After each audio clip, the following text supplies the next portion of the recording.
name is Mark. I'm our EVP of Sales and Partnerships here at Glew. And today we're going to be talking about setting goals for the new year with Glew. Now, we will be fielding questions, so please go ahead and enter in your questions into the side of the chat box. I know the sinking feeling of having a question and then forgetting it. Chances are I'll try to obviously answer it during the presentation organically, but we'll have a Q&A at the very end. Also, I would encourage you to talk directly with someone here at Glew if you have any questions. Sometimes it's better just to get that one-on-one white glove treatment, and me and my team are always up for that. So don't be afraid to also write in and to learn a little bit more. All right, guys. So today we're going to talk about setting goals, why they're important. Why is accurate goal setting important? Where do we begin? You know, this seems like a pretty tough thing to start wrapping your brain around. So how do we begin doing this? We're then going to talk about what I call the give and take, and then we'll transition into how to measure your goals or how to set these goals, how to measure them, and what to look for moving into the future. I will say this, predicting the future, is more of an art than a science. I'm sure people on this call have taken a look at artificial intelligence and predictive learning technologies and all that good stuff. I actually come from that space. And let me just say, if predicting the future was a science, no offense, I'd be on a yacht in the Bahamas sipping a pina colada, not hard at work here at Glew, right?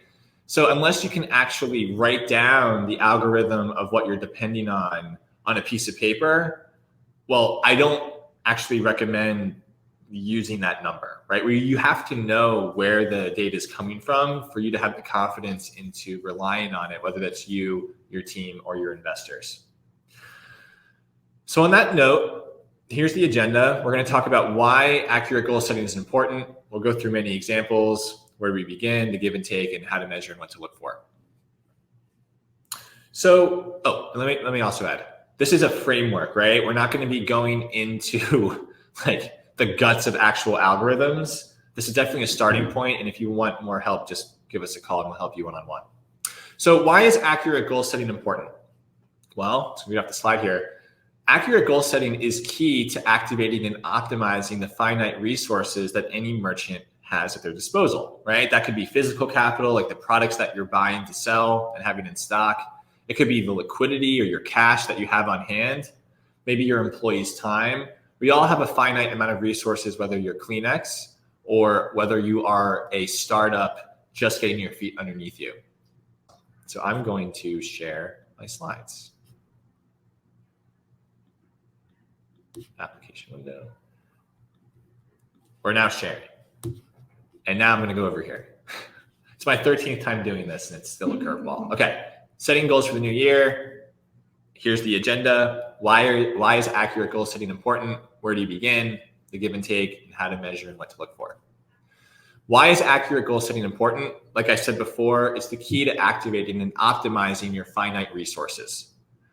That could be physical capital, cash, time, whatever it might be. Every company, I don't care if you're huge or small, has a finite amount of these resources to pump as much profit as they can into their company. It's also necessary if there's a plan to raise external capital from outside investors, right?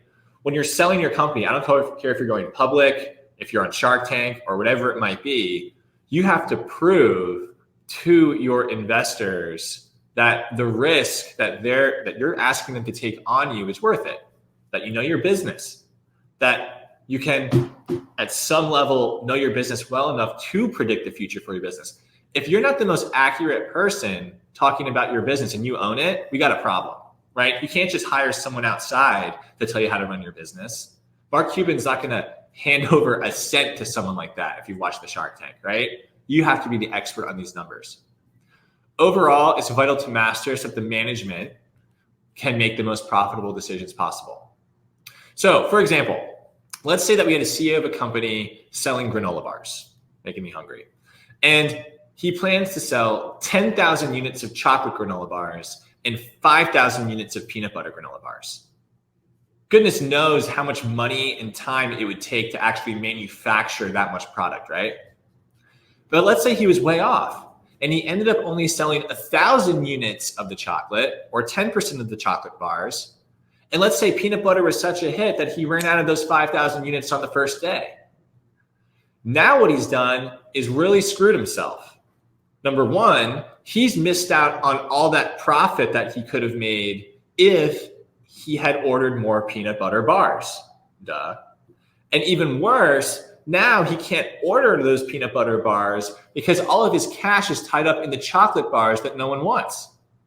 So not only did he miss out on profits, but now his cash is all tied up and he's just sitting, maybe the warehousing costs, right, of holding on onto that product are going to eat away at his ability to operate.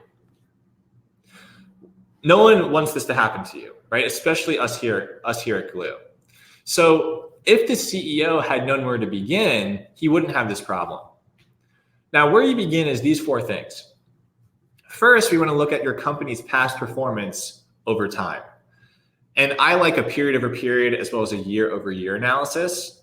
And we're always going to start with an annual analysis. And in that case, obvious, right? The period over period equals the year over year. So we kind of knocked that one out. The second thing that we're going to do is the most important, is taking into account 3 things. Number one, the current size of your company. And what I mean by that is if you're small, it's going to be a lot easier to grow faster, right? Because it's all relative. I mean, if you made $100 last year and $1,000 the year after, that's like 10,000% growth or something. So obviously the smaller you are, the faster you're going to grow. And it's something like a Kleenex, right, who's huge, well, they're going to be okay with a much smaller growth rate because they've saturated the market. The second thing we're going to take into account are industry standards. Google it, okay? If you're wondering what the industry standard is for a growth rate for someone selling granola bars, well, go ahead and just Google it, and you can easily find those industry data products online. And if you want to give us a call here at Glew, we can provide you some verbal but more granular industry data products. The second thing that you're going to want to do, and by the way, for the industry data, for the industry standards, that provides you a floor, right? I hope that no one's goal is to grow less than the industry standard, unless you are a Fortune 50, like a Kimberly-Clark and Kleenex. But that industry standard, in my opinion, especially for a lot of the entrepreneurs on the call, should be the floor of what you should be growing at. The third thing is the company vision. And what I mean by that is you as the owner of the company, how are you going to grow this thing, right? Are you a company that is super aggressive and loves risk, and you're willing to put it all on the line in order to secure a huge growth rate this year for a strong valuation to possibly sell your company?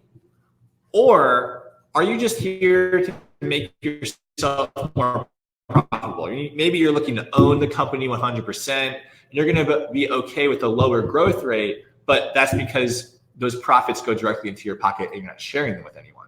And you're obviously going to have a plan that coincides with each one of those visions, right? Usually you're doing this probably at the end of your fiscal. The third thing that you're going to want to do is pick the KPIs that make the most sense for your industry given the above, right? If I'm selling high-end medical devices that help little kids breathe better who have asthma, and your machines are $4,000 each, well, I'm going to have very different KPIs than someone who's selling makeup. For example, that original company, the high-end medical device company, they don't care about repeat customer rates, right? They find a kid with asthma, make sure he has the machine and he's breathing okay, and they find a new kid with asthma to go help in service. There's no repeat customer rate there. For a makeup company, new versus repeat customer rates are crucial to understand, as well as the industry benchmarks that go with them. So we have to use our brains here. The fourth thing you're going to want to do is I suggest starting with your forecast with a percentage and reverse engineering your way to whatever absolute number you're looking for, right? If you made $4,300,000 last year, I don't expect you to come at me with I'm going to make $5 million next year. We're probably going to derive what percentage growth that you're okay with, given the data mining that we're about to walk through. And then you're going to come up with your number and reverse engineering that from a percentage. Let's use a couple of examples, and then we're going to move into actually using these examples in real life, okay? Or using these KPIs in real life. So example number one, and I'm going to read this slowly because there's a lot packed into here. A company selling fashionable clothing, we're in fashion, that's the industry, has been in business for 2 years. In its first year, it made $250,000. Cool, $0 to $250,000. In its second most recent year, it just cracked the 7-figure mark. Also note, it has 0 outside investment. This is the situation. The question, of course, then is, what should the goal be in terms of revenue for the third year, this upcoming year? So some high-level points to consider, right? The first thing is that the growth rate from year 1 to year 2 is 300%. If you don't know how to calculate your growth rate, Google it. It's online, really, really easy to do. That's awesome. But like I said before, is that sustainable? I don't know. Let's keep reading. Maintaining that growth rate, let's say we did have a run rate of 300%. Maintaining that growth rate would mean the forecast for year 3 would be $4 million in revenue, right? Going from 250,000 to $1 million, sure. Ooh, $1 million to $4 million in the next preceding year. I don't know. And we have to take into account that it's easier to grow fast when you're smaller, right? And we're not so small anymore when you're cracking $1 million. Maintaining that growth rate would require 2 things. And if you go to Glew Academy and the other webinars that I've run over the past year or 2, you'll see these 2 things reinforced over and over again. The first thing we have to do is acquire new customers, not just at the rate that we're talking about now, but at an accelerated rate. Do you have the advertising capital and the human capital in your company to do that? The second thing that this company has to consider is developing and offering new products to sell back into the customers already acquired. It's a clothing company. No one, well, I shouldn't say that, but most people aren't going to go back and buy the same exact item from you if you're in fashion. If you're talking about underwear or socks or something, sure. But if you're talking about a fashionable clothing company, product development is important. And that takes time and it takes resources. Cough, cough, you might want to consider outside investment if you're trying to ramp up or possibly double your offering. Also note, the industry standard for fashionable clothing is 13%. And that's just pulled off of Google, okay? Google is a great research engine, right? So let's think of the constraints here. The CEO of this fashionable clothing company decided not to take any investment. What this is going to do, it's going to limit his ability to knock out both of those things at once, right? Acquiring customers at an accelerated rate, not just at the run rate he's doing right now, but an accelerated rate, while also coming out with new products to sell back into the customers he already acquired. So after meeting with his team and knowing the industry average is 13%, he had a great year last year, but his unwillingness to give up any equity, this particular CEO is comfortable forecasting a 100% growth rate for this upcoming year, making the forecast $2 million in annual revenue, not $4 million. Now think about that, right? He's okay manufacturing less product and investing less in his outreach in order to, in this case, collect more profits for himself since he owns the company outright. Let's think of example 2, another real life example. A non-perishable food company has been in business for 5 years. Ooh, someone's been in business for longer than 2. Year 1, brought in 100K. Year 2, 200K. Ooh, year 3, 400K. Year 4, we're hitting a little bit of a flattening out of that growth curve at 450K. The company actually has taken on outside investment in year 4. You know, he saw that his growth rate was slowing down and knew, if I want to maintain this high valuation, I need some outside investment. I'm not liquid enough in order to do what it takes to maintain this growth rate, which again is acquiring great customers and selling back into them.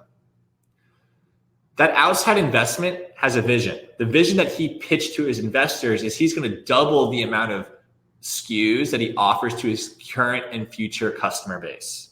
What that ought to do is it ought to open up the top of the funnel, right, to acquire great new customers because he's offering a more variety of product, while also empowering his ability to sell back into his customer base. So the question is, what should the goal be for the upcoming 5th year? Some high-level points to consider. The growth rate from year 3 to year 4 is 12.5%. Good. Maintaining that growth rate of 12.5% would mean the forecast for year 5 would be a measly $500,000 in revenue. But remember, the product line is doubling. So shouldn't the growth rate be expected to rise faster than last year? I would say the answer is yes. Also know that the global industry standard for growth in the food industry is not good. It's about 5%. Now, that most likely is because of the fact that people have been eating food for, I guess, ever, right? And there's some huge companies like grocery stores and Whole Foods and Amazon and stuff that are, truly damping that number down as people order bread and milk, right? So we can not be surprised to see such a low number. But I think that the key here is this brand has a strong repeat customer rate. Although they're not growing super quick, when people try the product, they stick around. And that is one of the big reasons why those investors thought giving up that cash was worth their while and worth the risk. Now, the CEO of this non-perishable food company and its investors have an aggressive vision for growth. These investors aren't coming in to throw their money at this project to get a 5% return, right? Clearly, this guy demonstrated a comparative advantage, knows what he's doing, and just this cash constraint. So knowing the size of the business and the solid plans to source and offer double the SKUs, everyone's ready to take on some risk. And knowing the industry average is 5%, his outside investment and vision, as well as his strong repeat customer rate, the business is okay going with a 20% growth rate, which is really strong.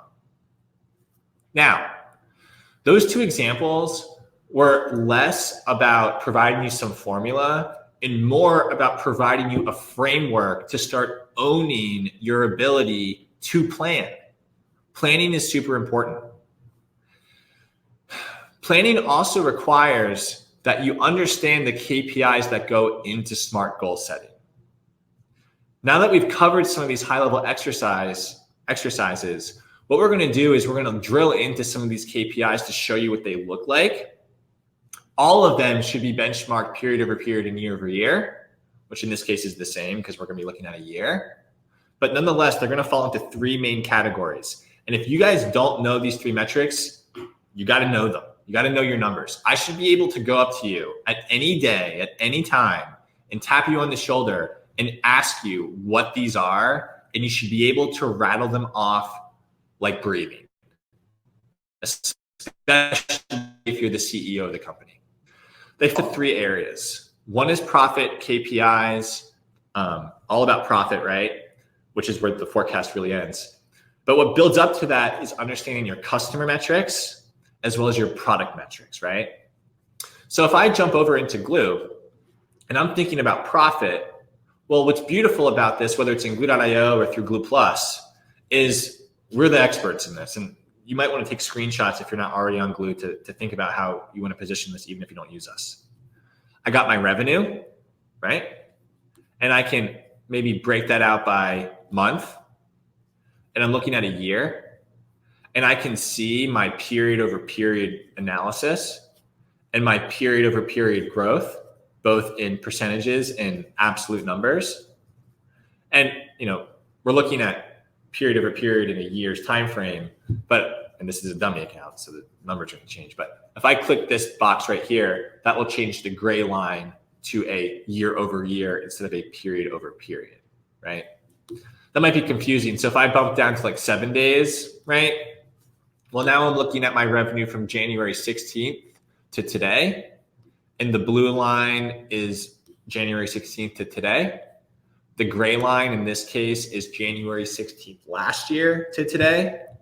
And then if I unclick it, the previous would be days 8 to 14 going back in time instead of the past 7 days, right? When you're looking at year over year and period over period, you might want to plan seasonally. If you want to plan seasonally, right, maybe a few of us make 60% of our revenue in the holiday season, something like that. Well, go ahead and practice the same type of thing on a more granular level, where I do custom period, and maybe I look at the holiday season of last year, October to December. And now I can start breaking this down, not annually when it comes to planning, especially if your lead times to buy product and stock up are like 30 days or 14 days. You might want to look at this in smaller chunks in time as opposed to overwhelming yourself with a year. Same thing with profit, right? Revenue is great, but profit is even more important. If you're making $1 million, but your costs are $2 million, you're going to have a really bad time. So same idea. And, I can, if I come back to planning revenue, gross profit, net profit, and even average order value, everything is pre-populated in here.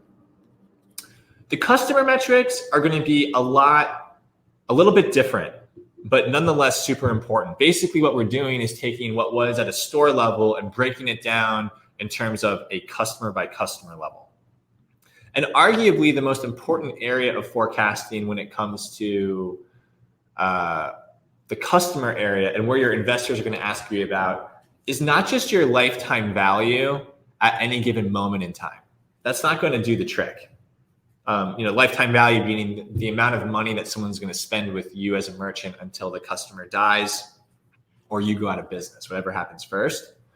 But the rate of change on this lifetime value over time, that is what a typical investor for e-commerce or multi-channel is looking for.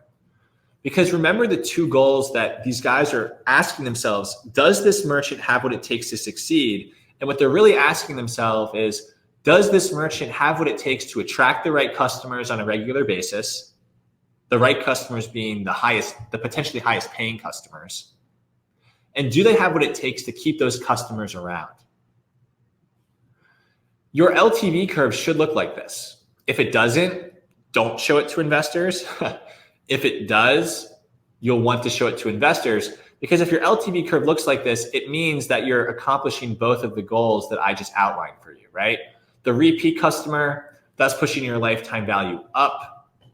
If I were to cut new customer acquisition for any of you, your old customers would keep buying things, which would spike your lifetime value until it plateaued super hard due to diminishing marginal returns. It's no good. Which is why I need the new customer. Each new customer is starting with a lifetime value of 0. And that's putting healthy downward pressure on the slope of this curve, which is good. Here's a real life example. I work at the company that sells home goods, like pesticides and chemicals that you would use to clean your house. And she was up in front of her investors talking about and defending the fact that her lifetime value was dropping. And she didn't know her stuff, okay? And what she wasn't able to explain to her investors was that my lifetime value is dropping, not because people are leaving me or don't like the product, but because I've done such an amazing job of attracting all these new customers. And what my vision and plan is for the upcoming year and why I need your investment is to do this, that, and the other with the investment with the purpose of keeping these customers. Think about if you knew your numbers and you're showing a chart like this, how much confidence that would breathe into your investors or into your team that you know what you're doing and you're making the right decision, as well as confidence in yourself that you're making the right decision with your limited resources. Now, how cool would it be to have a customer acquisition cost curve on the same chart? Now, we don't do that here at Glew because everyone's costs are a little bit more variable than where their revenue is coming from. This LTV revenue is pulled out of the e-commerce card, which is why it's easy to, at scale, roll this out through the whole business. But if you use Glew Plus or want to work with us directly, we can take all of your advertising spend, right, and your COGS, and actually show you and overlay your customer acquisition costs on the same chart so you can see how far apart is that moving. The lifetime value to customer acquisition cost is moving. The difference being your profit per new customer. Are they inverted? there's a lot of stories that could be told for yourself and for your investors if you're able to understand LTV. On that note, I have mentioned customer acquisition costs and LTV to CAC ratios, which is essentially the same thing. And you'll notice down here, everything is auto-calculated, right? My LTV to CAC, my CAC itself, and the difference is my profit per new customer. So being able to tell that story and not just wish you knew what was working and not working for your business and if you're profitable or not, or if you need to be upselling or acquiring, but to actually know it is the first step to planning. New versus repeat customer rates, of course, that's a biggie. If I look at the past 30 days, we might want to, I work with this company that sells nutritional supplements. And what they very much want, oops, let me pick some data here. It's just a demo account, guys. No one get excited. When they're looking at something like this, we gotta get this a little bit. It's important to understand, seasonality. Maybe there is a seasonality to your new versus repeat customer rate. Maybe there's not, but that requires a lot of planning, right? But you need to understand your new versus repeat customer rate and the right benchmark that goes with it for your industry in order to make great business decisions. I think the last and third one would be product metrics. Rather than just forecasting revenue and knowing how much money it takes to buy a customer and when you can expect to recoup on that investment from buying that customer, understanding the flow of cash in and out of your business and physical capital in and out of your business is another vital thing that we are experts in and can help you with. Now, I'm in the inventory tab right now, okay? And I'm going to pin just some specific metrics like my sell-through rate, my inventory velocity, my depletion days, my out of stock date, maybe my holding costs, okay? Over here, guys, all this crap, it's not crap, but all this dry data is just a means to an end when it comes to getting to these 5 really important metrics. So I'm just gonna run through these super quickly and you can always ask questions about it later. And again, what we're doing is we're controlling and planning for how much I should order of each unit and when, so that I'm not locking up my cash and things that no one wants. And I'm not missing out on the opportunity to sell things that people actually do want, which is the whole reason why we're here, right? Like that granola bar example I started with. My sell-through rate, well, first what I'm gonna do is I'm gonna pick what time period I'm looking at. When it comes to planning, you have to know how much time it takes in order to replenish yourself or replenish your stock. And let's say for a clothing company, it's typically between 14 to 30 days. Maybe we pick 14 days. And this date picker is the dark horse when it comes to the biggest enemy of planning is manipulating time. Your lead time might grow, it might shrink, it might be somewhere in between. And you're not going to have to worry about cataloging and collecting all the data anymore because you have Glew. All you have to worry about is knowing what your lead time is. Now, your sell-through rate is the amount that you sold in a given time period divided by the amount that you had on hand in a given time period. We want that number for all your SKUs to be 100%. If it's too high, you sold more than you had, the peanut butter granola bars, you missed out on profit. If it's too low, like the chocolate granola bars, you're now tying up your product and your cash in things that no one wants. Your inventory velocity is how many units you sell per day in whatever time period we're looking at. Your inventory velocity for Easter bunny eggs is going to be a lot higher in April than October, right? My depletion days is my quantity available divided by my inventory velocity. It's the amount of days I have left of product given demand for it. My out of stock date is the same thing, but in a date format. And my holding cost is going to be my quantity available multiplied by my cost per unit. The higher this number, the more worried you should be about your planning, right? Your how well you're doing at planning on reordering things that people want and don't want.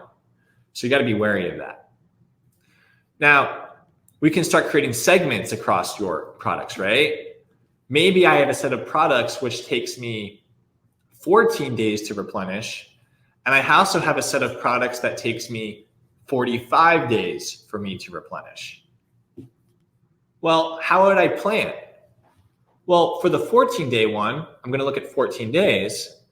And I might say, well, if the holding cost is greater than or equal to 10 grand, and if my sell-through rate for the set of products is less than or equal to, I would say, maybe 40%, liquidate me.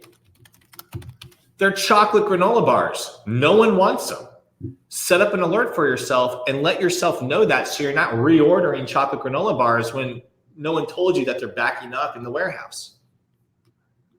Maybe for the 45-day report, I say 45 days, and I add some parameters where my depletion days has to be greater than or equal to 90. I need 2 full cycles of replenishment days to back up before I'm willing to do anything with that product or worry about it. And maybe my out of stock date has to be before on July. I'm selling my company in July, and I just need to know if I got enough to make it to the end, right? Save the segment, create the report, push it to yourself. I'm not here to give you a demo. You can write in for that. But what I'm trying to say is that planning here starts with understanding what your goals are and everything I just said, and then actually setting these triggers up to make sure that you stay on top of it. Hold yourself accountable to the plan. Now, the give and take. The expectation shouldn't be to improve every KPI. That is unrealistic. When you're forecasting, you have to understand that when you change your behavior, it will have consequences on the other KPIs that you're used to measuring. For example, a company selling B2B, offering parts for different water gasket systems, has decided to stop focusing on the small local businesses and to go upstream to serve the larger manufacturers. Cool, I like that idea. Well, the average order value is meant to increase. We're trying to land bigger deals. But the conversion rate is sure to fall, right? Because there are larger big fish out there. The time spent trying to land a big fish will have an opportunity cost of a lower order velocity for the small businesses that you're giving up. Now, of course, we're assuming that you're not taking on an outside investment or hiring an extra salesperson or something, right? So just be aware that you have to take these measurements into context. Don't beat up on your e-commerce guy if the conversion rate is falling when you as the CEO have made a decision to go upstream. You should actually thank the e-commerce guy, because if your conversion rate wasn't falling, he wouldn't be listening to you. Here's another example.